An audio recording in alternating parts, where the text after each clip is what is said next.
¿Cómo les va? Qué gusto saludarlos este lunes en una nueva emisión de La UNAM Responde, un día histórico precisamente por el eclipse total de sol que se vive en el continente, en el norte del continente americano, una fecha importante para los astrónomos, para la ciencia y por supuesto también para la sociedad. Acompáñenos durante los próximos minutos que estaremos hablando sobre inmunidad, también sobre el problema del agua, que es un tema indispensable de abordar desde muy distintas perspectivas, y además nuestra entrevista la dedicaremos a hablar sobre las novedades y los cambios en el Museo Universitario del Chopo. Acompáñanos.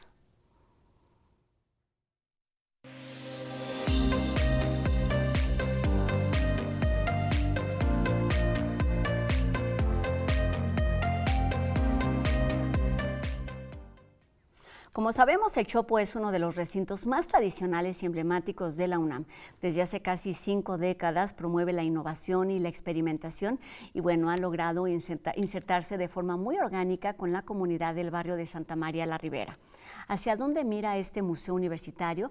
¿Cuál es la propuesta y la visión que tiene su nueva directora, que es precisamente nuestra invitada de hoy?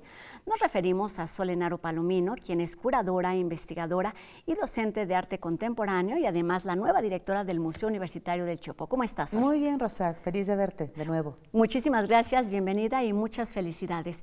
¿Qué significa, empecemos por ahí, qué significa el Chopo en cuanto a recinto, en cuanto a tu visión de lo que significa en el arte contemporáneo? Pues la verdad que es un museo muy querido, ¿no? O sea, por comunidades muy amplias, con un lugar históricamente muy definido, como bien apuntas. Personalmente tengo que decir que es el primer museo con el que yo realmente tuve contacto por gusto, ¿no? O sea, por placer.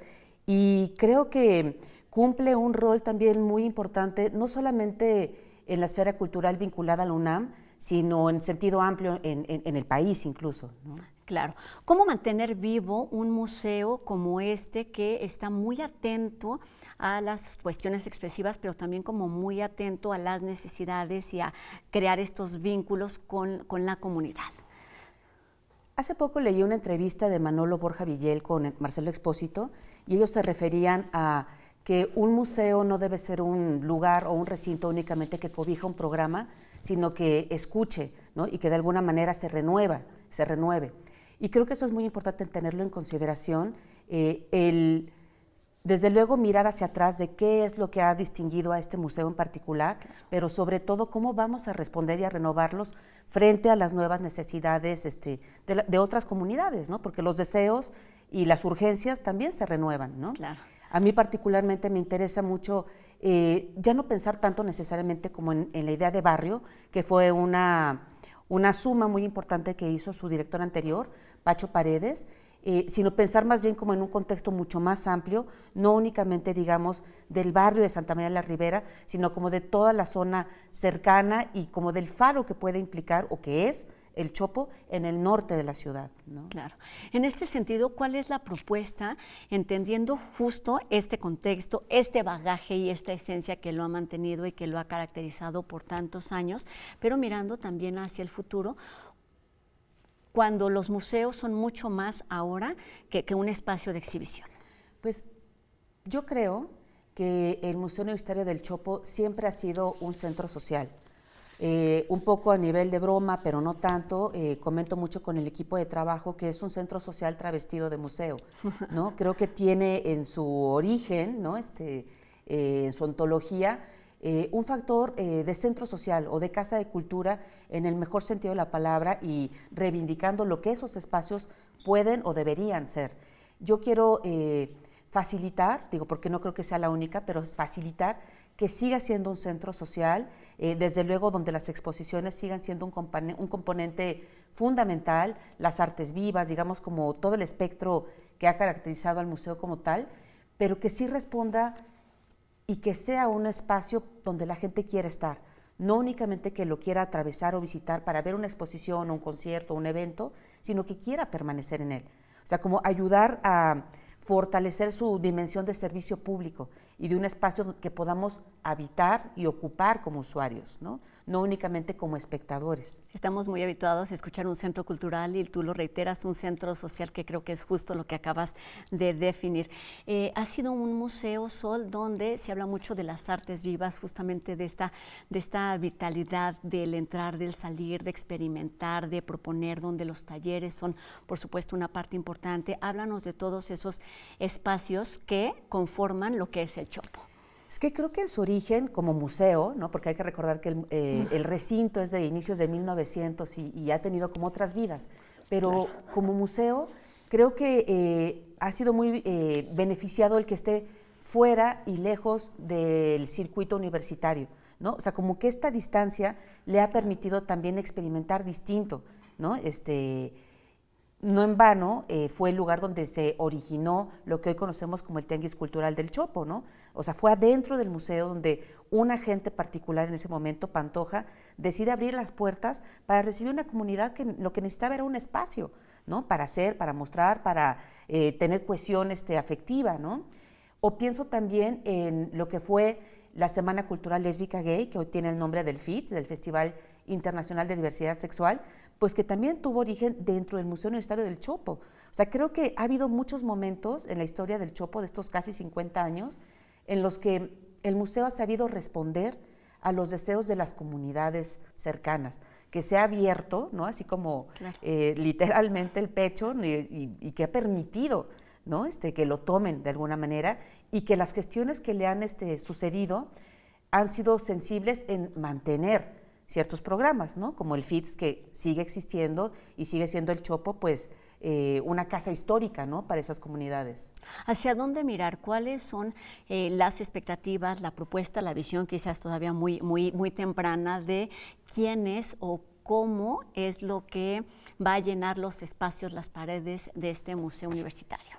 Pues desde luego hay muchísimas ideas y ya un mapa bastante articulado, pero yo no puedo imaginarme en general, y menos como directora de un recinto como el Chopo, hablando en solitario, ¿no? Entonces para mí es muy importante hacer mucho énfasis en los procesos colaborativos, en las mesas, digamos, corales, que permitan orientar cuál va a ser este nuevo horizonte del museo.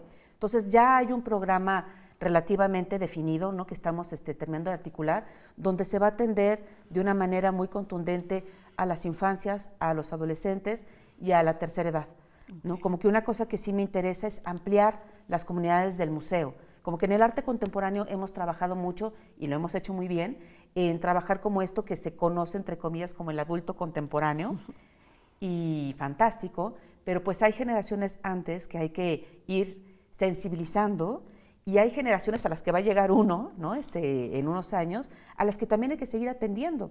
Antes hablabas de los talleres libres, y los talleres libres creo que también son un componente histórico de ese museo. Creo que es muy importante que el Chopo tenga una personalidad muy suya, muy singular, ¿no? No tratar de voltear a ver otros museos, por ejemplo, en la Ciudad de México o en el país, y tratar de replicar esos perfiles, sino como sostener y mantener la diferencia, ¿no? Para poder aportar otras cosas. Lo digo en relación a los talleres libres, porque no me interesa, por ejemplo, dotarlos de un ámbito académico demasiado riguroso. Okay. Creo que los talleres libres han cumplido un rol muy importante en las comunidades, y hay talleres que llevan años, pero de verdad 15, 20 años, y digo, bueno, si existen es porque hay comunidades que los desean, que los piden, ¿no? Claro. Entonces creo que esos talleres, por ejemplo, pensando en las infancias, adolescencias, en las comunidades de tercera edad, son también un componente muy importante, pues que hay que también repensar, ¿no? O sea, cuál va a ser su rol y qué otro tipo de talleres tendríamos que convocar para también empezar a satisfacer otras necesidades de otras generaciones, ¿no? Considerando tu experiencia profesional, que ha estado pues centrada y marcada por los acervos artísticos históricos, ¿cómo pretendes o cómo te gustaría insertar esta mirada en un espacio como el Chopo? Pues en realidad lo voy a seguir acompañando, porque lo he acompañado antes como usuaria y como colega desde la UNAM, desde el MUAC en su momento, pero tienen un archivo fantástico, tienen el archivo Desobediente, que además es un gran nombre, tienen la fanzinoteca, que además ya logró integrarse en el catálogo del Comité de Catalogación de Patrimonio Universitario. Entonces creo que ese espacio funciona muy bien. Desde luego lo que me toca es sostenerlo, ¿no? Ayudar a que ese espacio siga creciendo, siga siendo visible y que contribuya. No me interesa para nada replicar nuevamente como con otros archivos que existen, sino esa diferencia, o sea, que haya atendido al fanzine, que ahora cada vez hablamos más del fanzine, ¿sí? Pero por mucho tiempo era como un poco el documento minimizado o despreciado dentro de cierta cultura académica en relación al archivo, ¿no? Entonces creo que hacen un trabajo fantástico y lo que me toca es eso, ¿no? Como sumarme al esfuerzo de visibilización y de sostenimiento de lo que se lleva a cabo. Creo que una cosa que han hecho muy importante en ese archivo es integrar acervos digitales, que es algo en lo que todavía no nos atrevemos tanto en México, pero ellos en realidad, más que recibir acervo físico, lo que hacen es recibir acervos, los digitalizan, regresan el archivo a su propietario y lo que facilitan es el acceso digital de ese material. Y muchos de estos documentos, de estos archivos, están disponibles para el público en general. En la página, exactamente. Sí, sigue siendo aún en la digitalidad pues un espacio abierto como lo ha sido desde hace casi 50 años. Y bueno, va comenzando el año. ¿Cómo inicia en la parte de exposiciones de propuestas que están inaugurando algunas? Activísimo, y creo que es un momento muy rico para invitar a toda la audiencia que se acerque al museo. Porque está la casa llena, ¿no? Está la casa completamente habitada. Tenemos un programa de exposiciones muy rico donde hay algunas exposiciones que están por terminar, pero que todavía las alcanzan nuestros escuchas, nuestros televidentes. Y también acabamos de inaugurar 2 exposiciones. Tenemos la exposición, yo ya estuve aquí, pero ahora es diferente, de Edna Pallares, que es una artista más o menos de la generación, por ejemplo, de Magali Lara, una artista que nunca ha dejado de estar activa, docente de la UAM en Morelos, pero que adoleció, digamos, como de un momento donde el patriarcado dejó menos visible a cierta generación de artistas mujeres. Entonces es una oportunidad muy rica para ver su trabajo reciente, ¿no? O sea, hay obra temprana, pero en realidad está mucho más enfocada a producción actual, ¿no? ¿Toca un poco el punto de la pandemia o el encierro pandémico? En cierta manera sí, trabaja, digamos, como en un orden poético en relación al duelo y a la pérdida, y también estuvo muy concentrada en trabajar, pues, qué significaba, digamos, la pandemia y la ausencia, ¿no? En su producción artística. Entonces hay muchísima mucho dibujo, mucha escultura y una producción in situ, ¿no? Que realizó también. Que es parte de la esencia del Chopo. También acaban de inaugurar Cascabela, cuenta. Cascabela también, que es de la dupla Pedro y Juana, que está constituida por Ana Paula Ruiz y Meki Reus, que son una dupla mexicano-holandesa que trabajan mucho más en el cruce, o digamos que parten de la arquitectura, pero tienen una posición muy contemporánea, desde luego, donde lo que intentan es desdibujar, digamos, como las fronteras de lo que es estrictamente, entre comillas, lo arquitectónico, y pensar la arquitectura como un todo, ¿no? Entonces, generaron una pieza exprofeso para la nave sur, ¿no?, del museo, que bueno, no les voy a dar detalles, pero que sí es una oportunidad también muy rica para visitar. Es una oportunidad para visitar el Chopo porque además están exhibidas y están en los últimos días las muestras de las que ya habíamos platicado aquí, que son El fin de lo maravilloso y Lumbre, ilustradoras en México. No hablaremos más sobre este tema, pero para terminar, Sol, quería preguntarte acerca de la visión de cómo el arte contemporáneo debe responder a ese contexto social en el que le toca vivir, pero al mismo tiempo, digamos, proponer o mantenerse para ser parte de ese archivo histórico que será visto como tal en algunos años. Pues creo que para mí es muy importante la dimensión ética y política de todo, ¿no? Y desde luego el museo no es un lugar digamos, ajeno a eso. Me interesa mucho intervenir políticamente desde la programación, en la manera en la que trabajamos, digamos, como equipo, y insisto, como ver de qué manera vamos a responder a realidades que nos circundan de manera muy inmediata.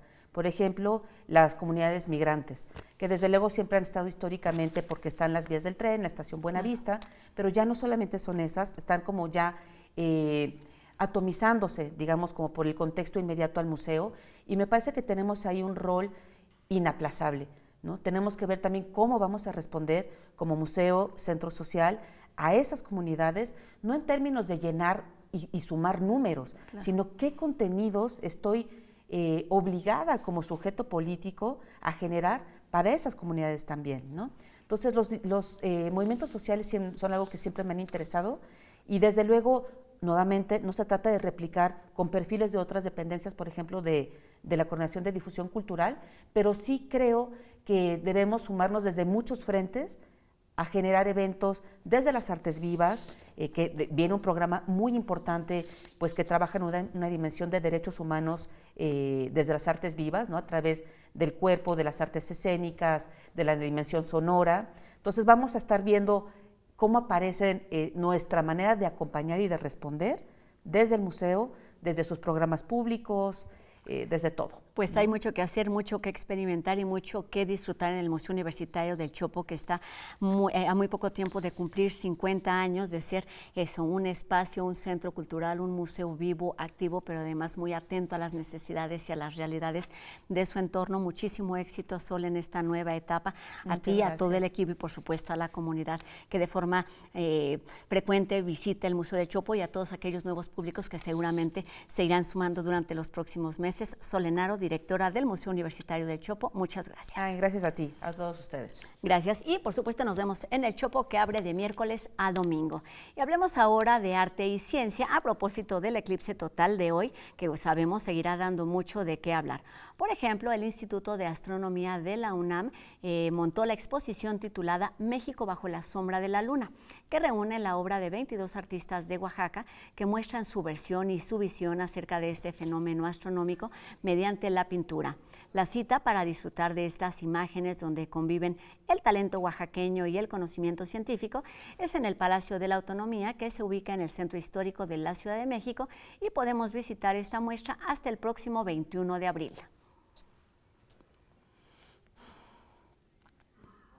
Actualmente nadie duda ya de los efectos dañinos del cigarro, pero bueno, ¿cómo impacta en la inmunidad y la efectividad de las vacunas? Sobre este vínculo nos explica enseguida el doctor Carlos Rosales.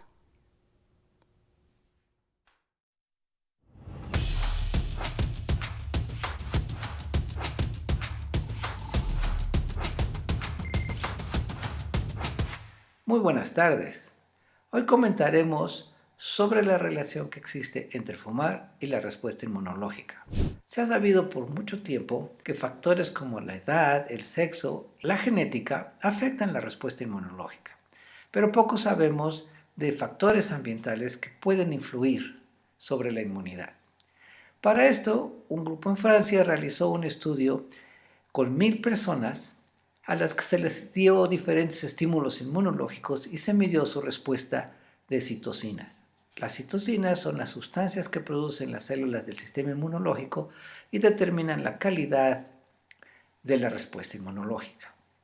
Entonces, identificando qué factores afectan la producción de citocinas, se encontró una infección latente de citomegalovirus, el índice de masa corporal y fumar son factores que afectan seriamente la respuesta inmunológica. En particular, el fumar se vio afecta la respuesta inmune innata, o sea, la respuesta inicial a un agente como un microbio, y también la respuesta inmune adaptativa, que es la que forma anticuerpos y persiste por mucho tiempo.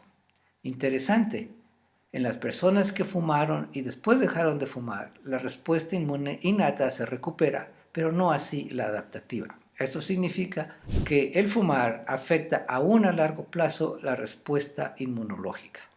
Se encontró que esto es debido en parte a cambios epigenéticos, esto es, modificaciones en el ADN de las células del sistema inmunológico. Por tanto, fumar es malo, ya lo sabemos, pero ahora vemos que afecta al sistema inmunológico y estos efectos pueden durar por mucho tiempo. Hay que cuidar la salud, dejemos de fumar. Gracias. Hasta luego.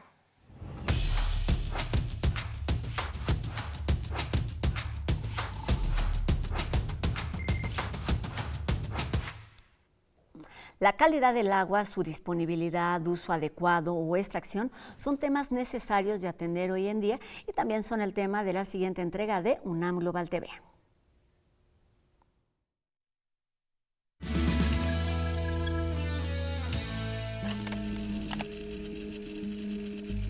La cantidad de agua que existe en nuestro planeta es básicamente constante, pero hay que agregar unas palabras fundamentales. para poder entenderlo, y son disponibilidad, accesibilidad y calidad. Estos conceptos son más claros si entendemos cómo está distribuido el recurso. Pues casi todo está en los océanos. El 96.5% del agua total de nuestro planeta es agua salada que está en el océano, y solamente un 2.5% del agua total del planeta es agua fresca. De ese 2.5, la gran cantidad o la mayor cantidad de esa agua se encuentra en glaciares y en capas de hielo. Si bien el agua total puede ser suficiente, no está disponible ni de manera uniforme ni todo el tiempo. La Ciudad de México es un ejemplo de este fenómeno. Como el sistema Cutzamala, que recoge agua de presas y la transporta cientos de kilómetros a la Ciudad de México, pero esa agua superficial que representa el sistema Cutzamala solamente representa un 26% del consumo de agua en la Ciudad de México. Alrededor del 70% del agua que se consume en la Ciudad de México es agua subterránea que se extrae de los distintos pozos que están distribuidos a lo largo de toda la zona metropolitana del Valle de México. El hidrológico es un ciclo geofísico complejo, pero su entendimiento es crucial para manejar, defender y cuidar el agua. Estamos tan acostumbrados a tener el agua disponible siempre que nos olvidamos de que es un recurso que no necesariamente es fácil de adquirir, que hay muchas personas en el mundo que no tienen acceso a agua y no tienen acceso a agua con la calidad adecuada para su consumo.